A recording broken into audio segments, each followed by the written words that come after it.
ಸಾಹಿತ್ಯ ಸಂಸ್ಕೃತಿ ಸಮಾಜದ ಬದಲಾವಣೆಯ ಪ್ರಮುಖ ಕಣ್ಣುಗಳು. ಜಾತಿ ಧರ್ಮಗಳನ್ನೆಲ್ಲ ಬಿಟ್ಟು ಮಾನವೀಯ ಗುಣಗಳನ್ನು ಬೆಳೆಸಿಕೊಂಡು ಆಧುನಿಕ ಸಮಾಜವನ್ನು ಸುಧಾರಣೆ ಮಾಡಬೇಕಾಗಿದೆ ಎಂದು ಶಿಕ್ಷಣ ತಜ್ಞೆ ಚಿಂತಕಿ ಡಾಕ್ಟರ್ ಗೀತಾ ರಾಮಾನುಜಂ ಅಭಿಪ್ರಾಯ ವ್ಯಕ್ತಪಡಿಸಿದ್ದಾರೆ. ಅವರು ಬುದ್ಧ ಬಸವ ಗಾಂಧಿ ಸಾಂಸ್ಕೃತಿಕ ಟ್ರಸ್ಟ್ ಬೆಂಗಳೂರಿನ ನಯನ ಸಭಾಂಗಣದಲ್ಲಿ ದತ್ತಿದಾನಿ ಸಾಹಿತಿ ಮತ್ತು ಉದ್ಯಮಿ ಶಶಿಕಾಂತ್ ರಾವ್ ಅವರ ಅಧ್ಯಕ್ಷತೆಯಲ್ಲಿ ಆಯೋಜಿಸಿದ್ದ ಪುನೀತ್ ರಾಜ್ಕುಮಾರ್ ಸಂಸ್ಕೃತಿ ಮತ್ತು ಸಾಹಿತ್ಯ ದತ್ತಿ ಪ್ರಶಸ್ತಿ ಪ್ರದಾನ ಸಮಾರಂಭದಲ್ಲಿ ಪ್ರಶಸ್ತಿ ಪ್ರದಾನ ಮಾಡಿ ಮಾತನಾಡಿದವರು, ಇವತ್ತು ಜಾತಿ ಮತ ಧರ್ಮದ ಹೆಸರಿನಲ್ಲಿ ನಡೆಯುತ್ತಿರುವ ಚುನಾವಣೆಗಳು ಧರ್ಮ ಭಾಷೆ ಸಂಸ್ಕೃತಿಯನ್ನು ಮರೆತು ಸಮಾಜದಲ್ಲಿ ಸ್ವಾರ್ಥವೇ ತುಂಬಿ ತುಳುಕುತ್ತಿದೆ. ಮನುಷ್ಯತ್ವ ಉಳಿಯಬೇಕಾದರೆ ಪುನೀತ್ ರಾಜ್ಕುಮಾರ್ ಇದ್ದ ಹಾಗೆ ಇದ್ದು ದೇಹವಿಲ್ಲದೆಯೂ ಹೆಸರು ಉಸಿರು ಹಸಿರಾಗಿರುವಂತೆ ಬದುಕಬೇಕೆಂದರು. ಡಾಕ್ಟರ್ ಸಿಸಿರ ಮಹಾತ್ಮರ ಹೆಸರಲ್ಲಿ ಒಂದು ಒಳ್ಳೆಯ ಸಂಸ್ಥೆ ಕಟ್ಟಿ ಸಾರ್ಥಕ ಕೆಲಸ ಕಾರ್ಯಗಳನ್ನು ಮಾಡುತ್ತಿರುವುದು ಇಂದಿನ ಸಮಾಜಕ್ಕೆ ವ್ಯಕ್ತಿ ಮತ್ತು ಸಂಸ್ಥೆ ಮಾರ್ಗದರ್ಶನವಾಗಿದೆ ಎಂದು ಶ್ಲಾಘಿಸಿದ್ದಾರೆ.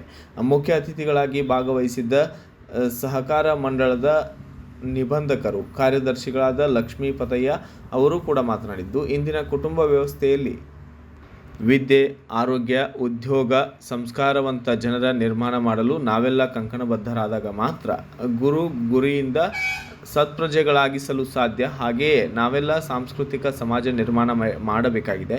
ಸಾಮಾನ್ಯ ಕಲಾವಿದರನ್ನು ಬೆಳೆಸಬೇಕಾಗಿದ್ದು, ಹಳ್ಳಿ ಪ್ರತಿಭೆಗಳನ್ನು ಮುನ್ನೆಲೆಗೆ ತಂದು ಪ್ರೋತ್ಸಾಹ ನೀಡುತ್ತಿರುವ ಸಮಾಜ ಸೇವಕ ಶಶಿಕಾಂತ್ ರಾವ್ ಬುದ್ಧ ಬಸವ ಗಾಂಧಿ ಸಾಂಸ್ಕೃತಿಕ ಟ್ರಸ್ಟ್ನ ಸೇವೆಗೆ ಧನ್ಯವಾದಗಳನ್ನು ಅರ್ಪಿಸಿದ್ದಾರೆ. ಹೊಸ ಕವಿಗಳಿಗೆ ಕಲಾವಿದರಿಗೆ ಸಹಕಾರ ನೀಡಿ ಪ್ರೋತ್ಸಾಹ ನೀಡಿ ಬೆಂಬಲವಾಗಬೇಕು. ಅಪ್ರಿಯವಾದದ್ದನ್ನು ಪ್ರಿಯವಾಗಿ ಹೇಳುವುದನ್ನು ಬಿಟ್ಟು ಸತ್ಯವನ್ನು ಕವಿತೆ ಸಾಹಿತ್ಯ ನಿರಂತರವಾಗಿ ಕಟ್ಟಿಕೊಡಬೇಕೆಂದು ಪ್ರಶಸ್ತಿ ಪುರಸ್ಕೃತರ ಪರವಾಗಿ ಗಾಯಕ ಕಂಟನಕುಂಟೆ ಅಶ್ವತ್ಥ ನಾರಾಯಣ ಮತ್ತು ಸದಾಶಿವ ಸಂಕಲ್ಪ ಮಧು ಕಾರಗಿ ತಮ್ಮ ಅನಿಸಿಕೆಗಳನ್ನು ವ್ಯಕ್ತಪಡಿಸಿದ್ದಾರೆ. ವಿಶೇಷ ಆಹ್ವಾನಿತರಾಗಿ ಹಳ್ಳಿ ಜನಪದ ಸಂಘದ ಹೊಸಹಳ್ಳಿ ವಾಸುದೇವ ತತ್ವಪದ ಗೀತೆ ಹಾಡಿದ್ದು, ಕಾರ್ಯಕ್ರಮದ ಅಧ್ಯಕ್ಷತೆ ವಹಿಸಿದ್ದ ದತ್ತಿದಾನಿ ಸಾಹಿತಿ ಶಶಿಕಾಂತ್ ರಾವ್ ಅವರು ಸಮಾಜದಲ್ಲಿ ಸಂಪಾದಿಸಿದ್ದನ್ನು ಸಮಾಜಕ್ಕೆ ಹಿಂದಿರುಗಿಸುವ ಹೊಣೆ ಈ ಮನುಷ್ಯ ಸಮಾಜದ ಕೆಲಸವಾಗಬೇಕು. ಆವಾಗ ಮಾತ್ರ ಈ ಮನುಷ್ಯ ಜನ್ಮ ಸಾರ್ಥಕವಾಗುತ್ತದೆ ಎಂದರಲ್ಲದೆ, ಬೆಂಗಳೂರಿನ ಈ ಜಂಜಡದ ಬದುಕಿನಲ್ಲಿ ಪ್ರೀತಿ, ಪ್ರೇಮ, ಸ್ನೇಹ ಇರಲಿ, ದ್ವೇಷ ಯಾರಲ್ಲಿಯೂ ಮೂಡಬಾರದು ಎಂದಿದ್ದಾರೆ. ಇನ್ನು ಸಮಾರಂಭದಲ್ಲಿ ಸಂಸ್ಥೆಯ ಅಧ್ಯಕ್ಷ ಡಾಕ್ಟರ್ ಎಸ್ ರಾಮಲಿಂಗೇಶ್ವರ ಪ್ರಾಸ್ತಾವಿಕವಾಗಿ ಮಾತನಾಡಿದ್ದು, ಸಂಸ್ಥೆ ಬೆಳೆದು ಬಂದ ಬಗೆಯನ್ನು ತಿಳಿಸಿ ಎಲ್ಲರನ್ನು ಸ್ವಾಗತಿಸಿದ್ದಾರೆ. ಹಳ್ಳಿ ಜನಪದ ಕಲಾವಿದರಾದ ಕಂಟನಕುಂಟೆ ಅಶ್ವತ್ಥನಾರಾಯಣ, ಹೊಂಬೇಗೌಡ, ಅಂಬುಜಾ, ಬೀರೇಶ್ ಅವರು ಸುಶ್ರಾವ್ಯವಾಗಿ ಸುಗಮ ಸಂಗೀತ ಕಾರ್ಯಕ್ರಮವನ್ನು ನಡೆಸಿಕೊಟ್ಟಿದ್ದು ವಿಶೇಷವಾಗಿದೆ.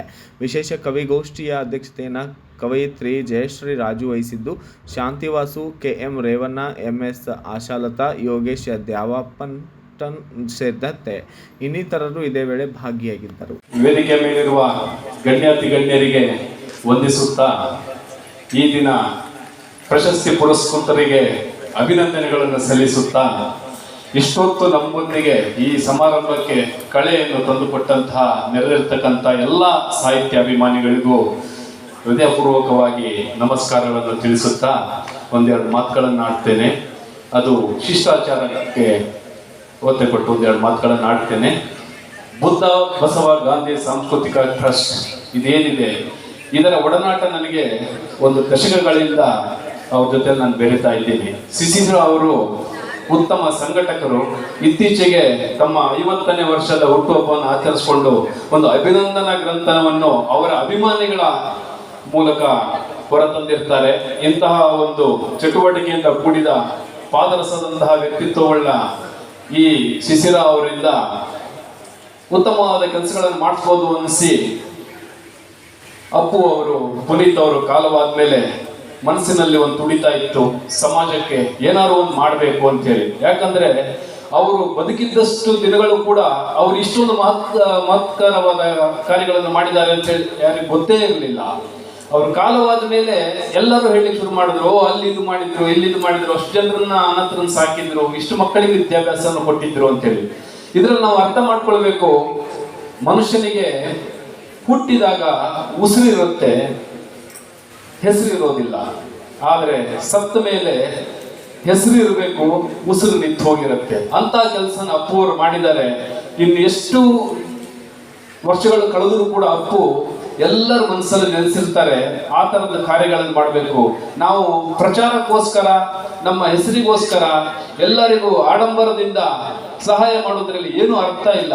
ಮಾಡಿದ ಸಹಾಯ ಬಲಗೈಯಲ್ಲಿ ಮಾಡಿದ್ದು ಎಡಗೈಗೆ ಗೊತ್ತಾಗಬಾರದು ಅಂತ ಹೇಳಿ ನಮ್ಮ ಹಿಂದಿನವ್ರು ಹೇಳ್ತಾ ಇದ್ರು. ಎಷ್ಟು ನಿಜವಾದ ಮಾತದು. ಅಪ್ಪು ಅವರು ಮಾಡಿರೋದು ಅಂತಹ ಕೆಲಸಗಳು. ಅದು ಇವಾಗಿನ ಸಮಾಜಕ್ಕೆ, ಯುವ ಜನತೆಗೆ ಆದರ್ಶ ಆಗಬೇಕು.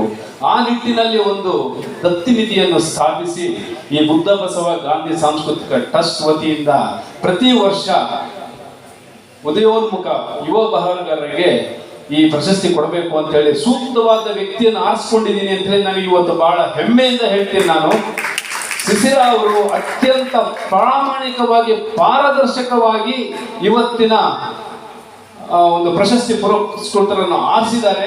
ಅದನ್ನ ನಾನು ಬಹಳ ಹೆಮ್ಮೆಯಿಂದ ಹೇಳ್ತೀನಿ. ನನಗೆ ತುಂಬಾ ಸಂತೋಷ ಆಗಿದೆ. ನಮ್ಮ ಪುರಸ್ಕೃತರೊಬ್ಬರು ಹೇಳಿದ್ರು, ಸದಾಶಿವ ಅವರು, ಎಲ್ಲೇ ಪ್ರಶಸ್ತಿ ಪ್ರದಾನಗಳು ನಡೆದ್ರು ಕೂಡ ಬೆಂಗಳೂರವರಿಗೆ ಆದ್ಯತೆ ಸಿಗ್ತದೆ, ಹೊರಗಿನವರಿಗೆ ಅಷ್ಟು ಮನ್ನಣೆ ಸಿಗದಿಲ್ಲ ಅಂತ ಹೇಳಿದ್ರು. ಆದ್ರೆ ಆ ಒಂದು ಅಪವಾದವನ್ನು ಇವತ್ತು ನಮ್ಮ ಶಿಶಿರ ಅವರು ತಮ್ಮ ಸಂಸ್ಥೆಯ ಮುಖಾಂತರ ಹೊರಗಾಕಿದ್ದಾರೆ. ನಿಜವಾಗ್ಲೂ ನನಗೆ ಅವರ ಮಾತು ಮನಸ್ಸಿಗೆ ಮುಟ್ತು. ಆದ್ರೆ ಇವತ್ತು ಆಗಿರ್ತಕ್ಕಂಥ ಕೆಲಸ ಕೂಡ ಅದಕ್ಕೊಂದು ನಿದರ್ಶನ.